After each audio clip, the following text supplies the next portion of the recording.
ओम नारायण। गुरुजी channel पर आपका स्वागत है।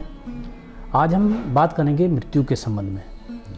हमारे परिवार में जब किसी की मृत्यु हो जाती है तो कर्म करने वाले व्यक्ति अक्सर परेशान हो जाते हैं कि क्या करें, किस ढंग से करें और उसका क्या महत्व है। हमारी सनातन संस्कृति इस संबंध में बहुत सुंदर समाधान प्रस्तुत करती है। आज हम इस विषय पर बात करेंगे। गुरुजी प्रणाम। गुरुजी हमें ये बताइए कि मृत्यु के उपरांत जो घर में गरुड़ पुराण का पाठ किया जाता है उसका क्या तात्पर्य है और क्या महत्व है? दरअसल जब किसी की मृत्यु होती है तो आत्मा नहीं निकलती, आत्मा के साथ में सूक्ष्म शरीर जो कि वासनाओं से घिरा हुआ है, काम, क्रोध, मोह, लोभ, अहंकार से भरा हुआ है, वो सूक्ष्म शरीर साथ में निकलता है। वो सूक्ष्म शरीर अपने शरीर से ही मोह करता है, शरीर से संबंधित भाई बहनों से, मित्र प्यारों से, सगे संबंधियों से, शरीर के संबंधित काम, क्रोध, मोह, लोभ, अहंकार आदि से उसका उतना ही लगाव है जितना कि जीवन काल में था।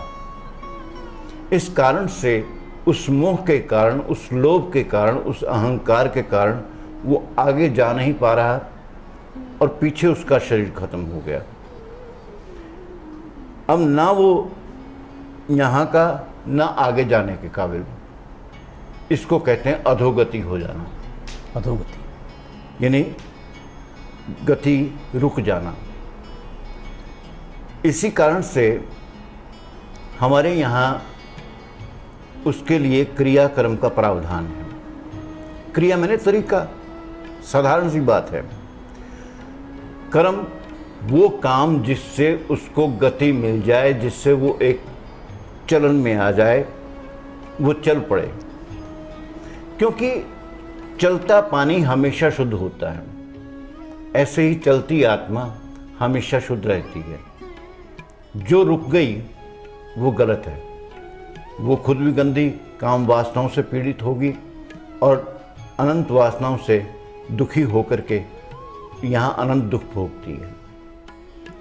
इसी कारण से उसके लिए हम क्रियाकर्म का प्रावधान रखते हैं। हमारी सनातन संस्कृति के अंदर 4 प्रकार की अवस्थाएं आत्मा की या सूक्ष्म शरीर की बताई गई हैं। सूक्ष्म शरीर की हैं, आत्मा की नहीं। आत्मा शुद्ध है, बुद्ध है, नित्य है, सनातन है। परमात्मा जिस प्रकार से सदा है, सदा थे, सदा रहेंगे, ऐसे ही आत्मा भी सदा थी, सदा है और सदा रहेगी। केवल अंतर इतना है कि जो वासनाओं के अंदर अटक गई, जो किसी काम के अंदर अटक गई, किसी अहंकार के अंदर अटक गई, वो अपने मार्ग से भटक गई। इसीलिए हमारे यहाँ इसमें पिंडदान का महत्व माना गया। पिंड मैंने शरीर। शरीर कैसा है? जैसी तेरी वासना वैसा तेरा शरीर। अब काम हो जाए तो वही कामी हो जाता है। इंसान वही है लेकिन वो कामी हो जाएगा। क्रोध पैदा हो जाए तो वही क्रोधी हो जाएगा। लोभ पैदा हो जाए तो वही लोभी बन जाएगा। अहंकार पैदा हो जाए तो उसी को हम अहंकारी कह देते हैं। शरीर एक ही है, लेकिन इसमें जैसी जैसी वासना पैदा होती है वैसा वैसा उसका शरीर का हाव भाव, उसके क्रियाकलाप प्रकट होने शुरू हो जाते हैं। इसलिए क्रियाकर्म के द्वारा हम उसकी वासनाओं को दूर करते हैं। पिंड मैंने शरीर, दान मैंने यानी शरीर वैसा ही है जैसी उसकी वासना है। शरीर वैसा ही है जैसी उसकी वासना है। वासना काम की है तो कामी है, क्रोध की है क्रोधी है, अहंकार की है अहंकारी है। तो उन वासनाओं का ही दान करवाना होता है ताकि वो काम, क्रोध, मोह, लोभ, अहंकार आदि से निवृत्त हो जाए, इनसे बाहर निकल जाए। इसीलिए यहाँ पर पिंडदान का महत्व है, क्योंकि आगे दे चुके हैं। आपने बताया कि मृत्यु के उपरांत आत्मा सूक्ष्म शरीर को धारण करती है, 4 तरह के सूक्ष्म शरीर धारण करती है। तो एक तो ये 4 तरह के सूक्ष्म शरीर क्या हैं, और जो आत्मा की गति की बात कही, ये गति कराना जरूरी क्यों है? क्योंकि जो चला गया वो चला गया, अब उसके लिए गति का महत्व क्या है? कि गति क्या है? गति का मतलब है चलना। 4 प्रकार के सूक्ष्म शरीर जो हैं, एक तो वो हैं जो जीव यहीं पर भटक रहे हैं। इसने मेरे ऊपर पेशाब कर दिया इसलिए इसको दुखी कर रहा हूँ, इसने मेरे ऊपर पैर रख दिया इसलिए इसको दुखी कर रहा हूँ, ये जो है मेरे लिए अपशब्द बोलता है इसलिए इसको दुखी कर रहा हूँ। तो ईर्ष्या के भाव से, अहंकार के भाव से या क्रोध के भाव से भरे हुए हैं वो जी। इस कारण से वो आगे नहीं जा पा रहे। जिस प्रकार से चलती हुई वायु हमेशा शुद्ध रहती है, चलता हुआ पानी हमेशा शुद्ध रहता है, इसी प्रकार से आत्मा का चलते रहना ही गति है। एक जन्म से निकले तो दूसरे जन्म धारण करो। पिछले शरीर के मोह में फंस करके, पिछले शरीर के संबंध में, वासनादि में फंस करके उलझे रहना बेवकूफाना हरकत के अलावा और कुछ नहीं है। इस कारण से उस जीव को हम कहते हैं कि इस मूर्खता को छोड़ और आगे बढ़। आगे बढ़ना ही जीवन है। सच्चाई यही है कि आगे बढ़ें। इसीलिए हमारे यहाँ अधोगति तो उसको मानते हैं जो कि यहीं पर वासनाओं के अधीन होकर के जो है यहीं भटकते रह जाते हैं। जैसे ये पीर हैं, क्योंकि हमारे हिंदुओं के यहाँ पीर कितने होते हैं? कोई नहीं। मुसलमानों में ही पीर क्यों?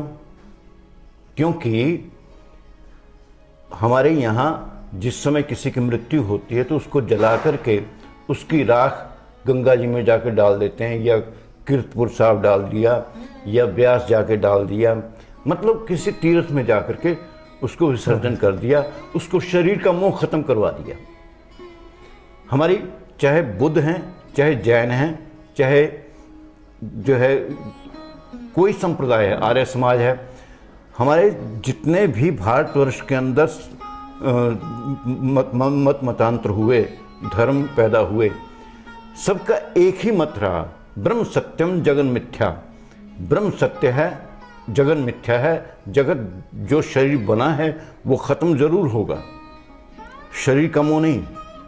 इसी कारण से हमारे यहाँ शरीर के मोह खत्म करने के लिए शरीर को तोड़ देते हैं, खत्म कर देते हैं, उसके हड्डियों को भी उठा करके बिखेर देते हैं। लेकिन मुसलमानों में शरीर को दफन किया जाता है, शरीर को दफना देते हैं। शरीर के मोह के कारण वो आगे जा नहीं पाता, यहाँ उसका शरीर खत्म हो गया।